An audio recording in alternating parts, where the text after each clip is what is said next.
Thank you. Now on Bounce, this Saturday, the nation will commemorate an important anniversary from the civil rights movement. Almost 50 years ago, hundreds of folks joined civil rights leaders to march from Selma, Alabama to Montgomery. They were fighting for the right to vote. And our Steve Crump has interviewed several key witnesses in that historic march for a documentary. He joins us tonight to talk about some of the folks that you talked with, regarding Selma, Steve. Well, the footage that you just saw was from Bloody Sunday. That was the first of three marches that actually happened from Selma to Montgomery to demonstrate the right to vote. But you talk about the documentary that's coming up. We sat down with former Atlanta Mayor Andrew Young. We talked to Georgia Congressman John Lewis. In fact, Georgia Congressman John Lewis was among the 600 that were beaten right here on Bloody Sunday going back to March 7th Brigade of 1965. And we also know that, folks from across the country answered Dr. King's call to join this march, many of whom were religious leaders who were not black, but they really contributed to the fight for voting rights. And that's true, and several of them were here in North Carolina. In fact, there is a minister that we hear from in the piece. His name is Clark Olson,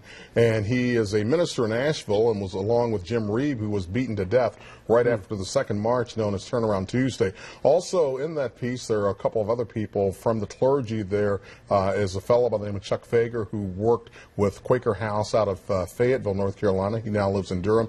And also Reverend Jesse Douglas, who was one of Dr. King's allies and headed up the Montgomery Improvement Association. He's also one of those unsung heroes, but he is retired and found life sunset years right here in the Queen City.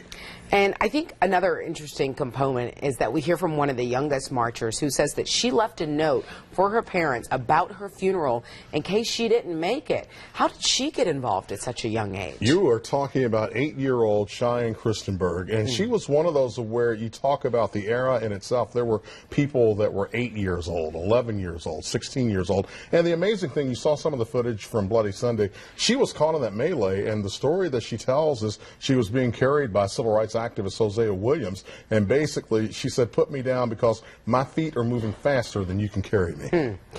What do you want? You're going to be in Selma this weekend for the anniversary. What do you want folks to learn from this special? I was there 10 years ago and actually did an independent documentary, and every time you go back there, you learn something different. I mean, the Edmund Pettus Bridge is one of those places, one of those, I guess, monuments in many regards, because you see it and you know what it is. And I remember the very first time driving down Highway 80, and I could feel my Adam's apple sink from my throat down to my stomach. And the point that I'm trying to make is understanding the progress, understanding the pain and the sacrifice. I think it's a question of awareness, and it's a question of responsibility, because 50 years ago, people did not realize that you would have a president like a Barack Obama. Selma, in many regards, is one of these communities, just like Charlotte. Selma is on its second African-American mayor, and as a result of what happened some 50 years ago, you can see the changes that have occurred today, but people will be quick to point out that there's so many more strides that need to be made. And one of the other things as it relates to what's happening here, Reverend Barber, William Barber, who's known for Moral Monday, is going to be conducting a voter rights clinic this coming Saturday in Selma, Alabama. All right, President Obama, members of Congress also going to be there. But before this Saturday, we want you to be able to watch Selma, A March to Remember. It airs this Wednesday right here on Bounce TV. You can watch it at 9 o'clock right after WBTV News on Bounce. That is at 8. So again, we're going to give you a reminder on Wednesday.